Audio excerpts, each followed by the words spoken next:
বাতিল যখন জাতির আব্বার রূপ ধারণ করেছিল, জাতির আপার রূপ ধারণ করেছিল, স্বৈরাচার ভাস্কর্য মূর্তি মাফিয়া খুনি হাসিনা রূপ ধারণ করেছিল, হক এসেছিল নিষ্ঠাবান হাফেজ, বিজ্ঞ আলেম, অভিজ্ঞ ফকিহ, বিজ্ঞ মুহাদ্দিস, বারবার কেন নির্যাতিত মাসলুমে বাকায়েত শাইখুল হাদিস ইবনে শাইখুল হাদিস আল্লামা মামুনুল হকের রূপ ধারণ করে ঠিক কিনা বলেন?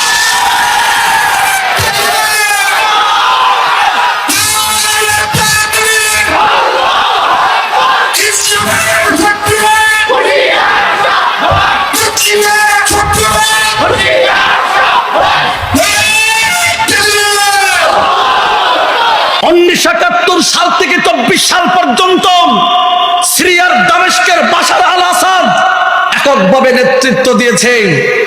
বাংলাদেশ থেকে শিক্ষা নিয়ে সিরিয়া এবং দামেস্কের আবু মোহাম্মদ আল জুলানির নেতৃত্বে বাশার আল আসাদ স্বৈরাচার শেখ হাসিনার মতো লেজ গুটিয়ে বিমানবন্দর দিয়ে পালিয়েছে। কথা বলেন ঠিক না ঠিক? ওই বাশার আল আসাদের অসংখ্য ভাস্কর্য 2 ঘন্টার ভিতরে মিশর দামেস্ক থেকে উড়িয়ে দেওয়া হয়েছে, গুড়িয়ে দেওয়া হয়েছে। প্রমাণ হয়েছে স্বৈরাচারের পতন এমনই হয়। কথা বলেন ঠিক না ঠিক?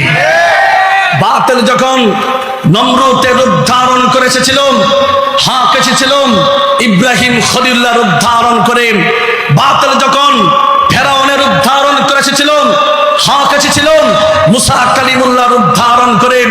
বাতিল যখন আবু জাহল উতবা শাইবা ওলীদ ইবনে মুগীরার রূপ ধারণ করে এসেছিল, হক এসেছিল নবী মুহাম্মদ রাসূলুল্লাহ সাল্লাল্লাহু আলাইহি সাল্লামের রূপ ধারণ করে। বাতিল যখন খলিফা মুতাসিম বিল্লাহর রূপ ধারণ করে এসেছিল, হক এসেছিল ইমাম আহমদ ইবনে হাম্বলের রূপ ধারণ করেন।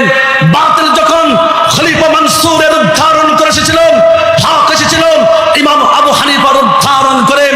বাতিল যখন শাহ আল জুতির রূপ ধারণ করে এসেছিল, হক এসেছিল ইমাম গাজালির রূপ ধারণ করেন। বাতিল যখন তাতারিদের রূপ ধারণ করে এসেছিল, হক এসেছিল ইমাম ইবনে তাইমিয়ার রূপ ধারণ করেন। বাতিল যখন জালালউদ্দিন আকবরের রূপ ধারণ করে এসেছিল, হক এসেছিল মুজাদ্দিদ আল বিসানির রূপ ধারণ করেন। বাতিল যখন ইংরেজদের রূপ ধারণ করে এসেছিল, হক এসেছিল শাহ আব্দুল আজিজ মুহাদ্দিস দেলহবী রূপ ধারণ করেন। বাতিল যখন রাজা বলদের সিংহের রূপ ধারণ করে এসেছিল, হক এসেছিল ইমাম ইসমাইল শহীদের রূপ ধারণ করেন। বাতিল যখন বকারদের রূপ ধারণ করে এসেছিল, নাস্তিক মুরতাদদের রূপ ধারণ করে এসেছিল, হক এসেছিল শাইখুল ইসলাম আল্লামা শাহ আহমদ শফির রূপ ধারণ করেন। বাতিল যখন গুজরাটের কোসাইমুদ্দির রূপ ধারণ করে এসেছিল, হক এসেছিল হাফেজ জুনায়েদ বাবু নগরীর রূপ ধারণ করেন। বাতিল যখন জাতির আব্বার রূপ ধারণ করে এসেছিল, জাতির আপার রূপ ধারণ করে এসেছিল, স্বৈরাচার ভাস্কর্য মূর্তি মাফিয়া খুনি হাসিনা রূপ ধারণ করে এসেছিল, হক এসেছিল নিষ্ঠাবান হাফেজ, বিজ্ঞ আলেম, অভিজ্ঞ ফকিহ, বিজ্ঞ মুহাদ্দিস, বারবার কেন নির্যাতিত মাসলুমে বাকায়েত শাইখুল হাদিস ইবনে শাইখুল হাদিস আল্লামা মামুনুল হকের রূপ ধারণ করে ঠিক কিনা বলেন?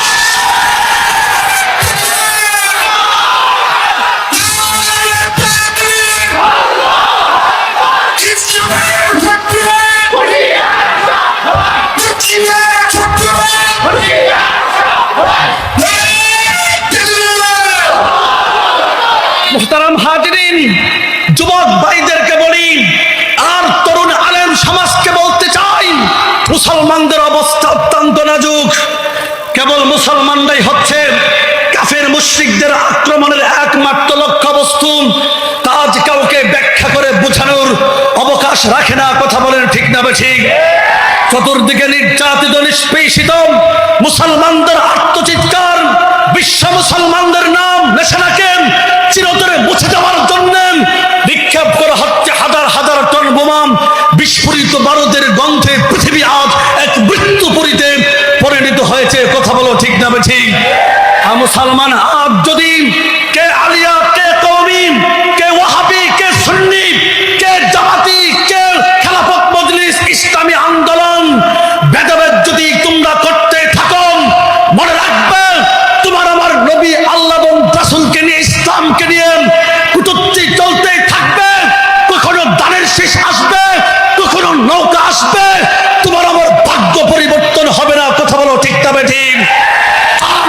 মুসলমান মাথার পাগড়ি বাজায় বেঁধে খুদার জমিনে রাজপথে স্লোগান দিতে পারো, খুদার কসম করে বলছি আমেরিকার হোয়াইট হাউসে কালেমার পতাকা উড়বে, রাশিয়ার মস্কো মুসলমান দখল করবে, দিল্লির লাল কেল্লা মুসলমান শাসন করবে।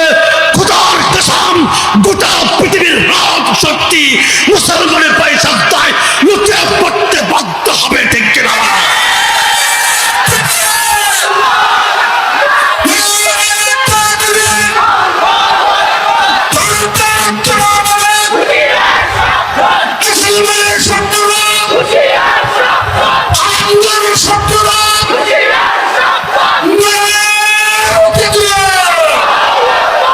মোহতারাম হাজরিন, স্বৈরাচার পালানোর পরে হিন্দু ভারতের দাদাদের অন্তরে আগুন ধরে গেছে। কথা বলো ঠিক না বেঠি? তারা বলে মমতা, এই যে কাইলে বেটিরা কলকাতার, সে বলে বাংলাদেশে শান্তি বাহিনী পাঠাই দে, জাতিসংঘের কাছে বলে। আমরা বলি এদেশের হিন্দুরা জামায় আদর আছে। কথা বলেন ঠিক না বেঠিক? শান্তি মিশন পাঠাইতে হবে ভারতের দাদাদের অন্তরের ভিতরে, কারণ তাদের ভিতরে জ্বালা শুরু হয়ে গেছে। কথা বলেন ঠিক না বেঠিক?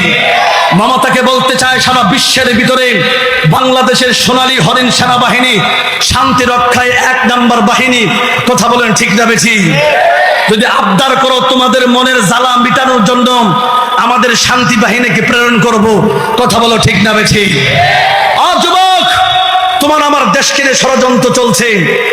তোমার আমার দেশের সোনালী কিছু ছেলেরা আছে যারা অনূর্ধ্ব বিশ্বকাপ টি20 খেলতে গেছে, এশিয়া কাপ। সেখানে যখন একটা বল বাকি আছে আর একটা উইকেট বাকি আছে, তখন খ্রিস্টান রাষ্ট্রের ভিতরে গ্যালারিতে নারায়ে তাকবীর আল্লাহু আকবরের ধ্বনি প্রতিধ্বনিত হয়েছে। কথা বলো ঠিক না বেঠিক? মুহতারাম হাজিরিন, ম্যাচ জিতার পরে সমস্ত খেলোয়াড় সাজদায় লুটে পড়েছেন। বাংলাদেশের শাহবাগীদের অন্তরে জ্বালা শুরু হয়ে গেছে, আর ভারতের দাদাদের অন্তরে জ্বালা শুরু হয়েছে। কথা বলেন ঠিক না বেঠিক? উবাইদুল কাদেরের ভাষায় বলতে চায় জ্বালা, হাইরে জ্বালা। কথা কোন ঠিক না বেঠিক?